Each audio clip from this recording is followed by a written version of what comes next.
Mike, tell us about STMA, South Texas Manufacturers Association, and in particular, your success in building up the brand, building up the profile here in the lower Rio Grande Valley in Cameron County.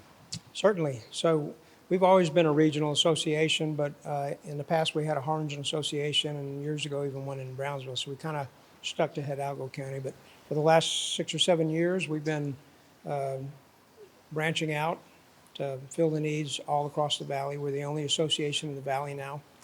So we're truly finally a regional manufacturers association. I was just sharing with the membership today, we picked up 5 new manufacturing members in the last month or two in the valley, and 4 of the 5 were actually in Cameron County. So we're seeing, as the manufacturing community grows in Cameron County, there's so much growth over here. That's where a lot of the opportunities are to recruit new companies. We've talked to the LNG companies and Bechtel about possible membership. We've talked with SpaceX. So we think we're going to get a lot more participation in Cameron County. We've probably got at least 25, maybe 30 manufacturing companies already that are members in Cameron County. So we're moving our meetings back and forth from McAllen to Brownsville to make it convenient for our members. We don't have a dedicated chapter. All of our members can attend any meeting they want.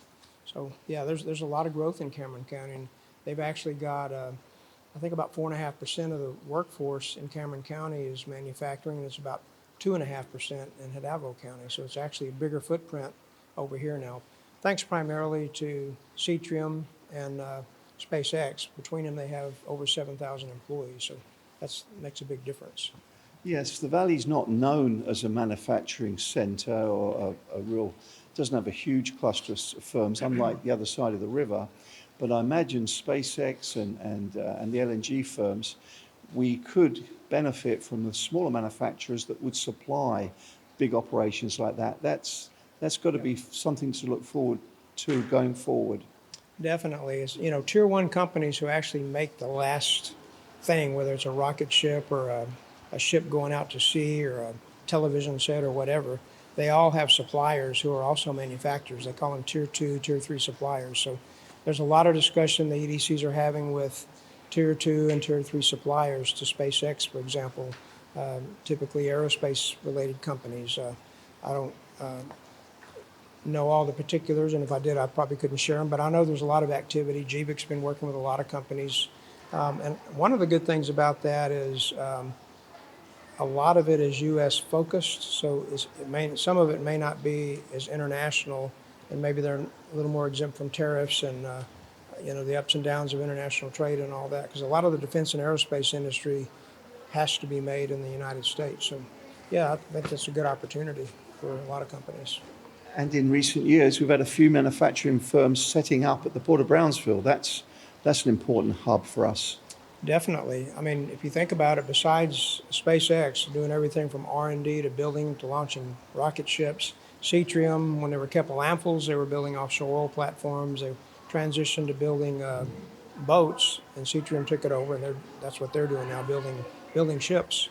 We've got 3 what they call ship breakers, companies that, like the USS John F. Kennedy just got towed in. I think one of our ship breaking companies who belong to STMA is disassembling and recycling that. So that's the last phase of cradle to the grave on a aircraft carrier or a battleship or whatever. So they come back to the port, they get reduced to metal, recycled. A lot of that steel goes into Mexico to be put into foundries and reused, and it comes out as part of new steel components coming out to make new stuff.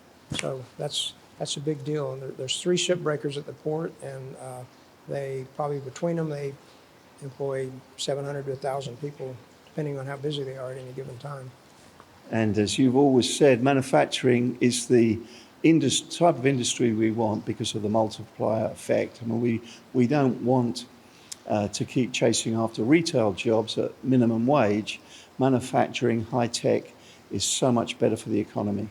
Yeah, I mean, wages are rising dramatically in every sector because of the tight labor market. But yeah, manufacturing typically has a much higher multiplier as far as economic development calculus and everything. manufacturing jobs create a lot more spin-off jobs in a lot of other sectors than a retail job does, because they're buying raw materials, they're making and selling finished products, and so on. So there's a lot of capital investment, which generates taxes, increases the tax base.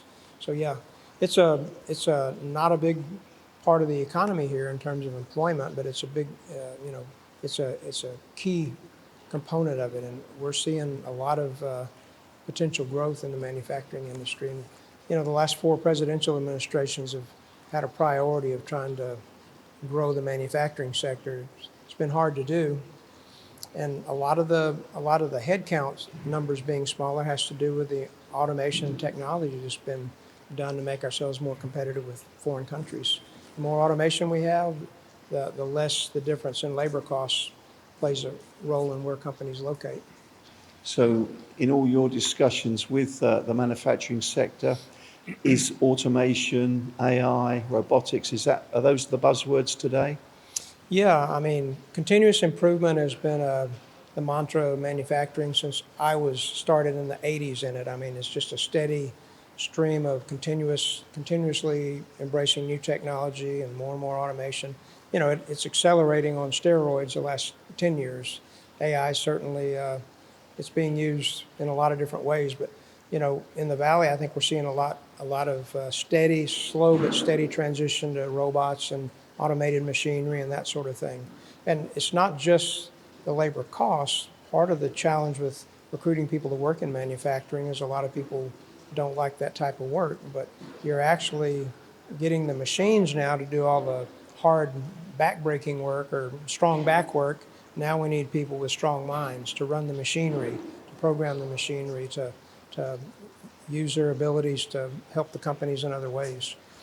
So here we are talking about the great potential of the Valley for manufacturing, but I know you've got the latest statistics, either at the state or the national level, where there's been a bit of a dip. Can you elaborate?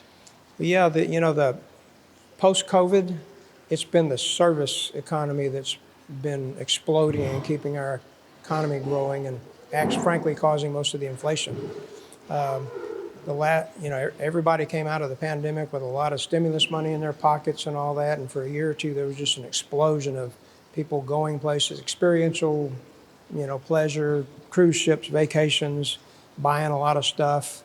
In the last year or two, it's started to slow down, and manufacturing has been sort of struggling in a lot of sectors for the last year or two. The automotive industry in particular. The high interest rates have affected housing, which affects consumer products like, chainsaws and compressors and things construction companies use to build homes. The housing market's been slow because of the high interest rates.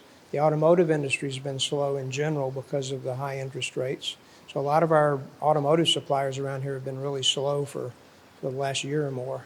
And we've sort of been almost in a manufacturing recession in a lot of the sectors for the last year and a half. Things looked up a little bit in January. The Dallas Federal Reserve does a survey of Texas manufacturers, and we finally started seeing some positive developments in January. But yesterday, their February report came out, and it was just extremely negative. The outlook, the future business conditions, new orders are down, raw material costs are climbing. There's a lot of, I would call it trepidation and concern over what our trade policies are going to be and what the impact of tariffs is going to be. Most manufacturers don't have a positive view of tariffs because it doesn't cost the countries who are selling us stuff money. It costs our companies that pay for those tariffs. Nobody pays for U.S. tariffs except U.S. companies. So, and a lot of it is the uncertainty, and a lot of, this is not my opinion, this is what people are saying in these surveys, it's the uncertainty.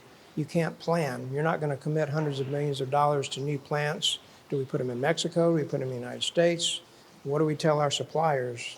A lot of companies spent a fortune moving their plants and or their suppliers from China to Mexico, and now Mexico's going to have 25% tariffs. So all those hundreds of billions of dollars that were spent doing that now are potentially up in smoke. So it's not, necessarily a long-term problem, but it's creates uncertainty. And all the EDCs are telling me almost all of their projects have come to a complete stop in the last year because companies can't plan capital expenditures until they know with some certainty what the path forward looks like. So that's kind of where we are. I don't really want to end on a down note, Mike. Is there anything positive you can end with? Well, remember, manufacturing is a very broad, diverse industry. Construction is actually manufacturing. It's just so big they created a separate category for it.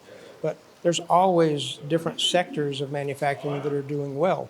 You know, government contracts, SpaceX, they're booming. They're not slowing down for that. The LNG, they're worried about a court case, but they're going forward. There's 2,400 people constructing right now, and eventually we'll have 6,000 or 7,000 construction workers. So there's always pockets of manufacturing that are doing well and not doing well. A big part of manufacturing is food and beverage processing, sign shops, printing shops. So there's a lot of manufacturers that are doing fine, but overall, it's been slow when you put it all together. So there's always winners and losers.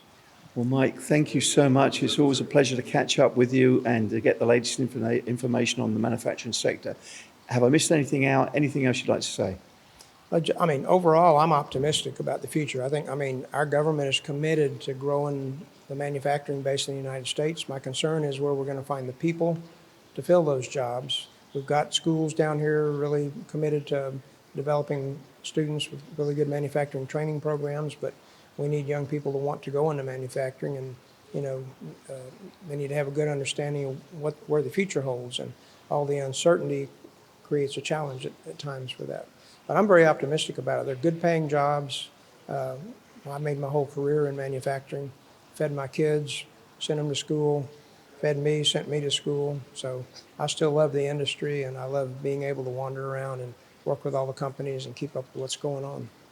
Thank you so much for today's interview. My pleasure. Thank you.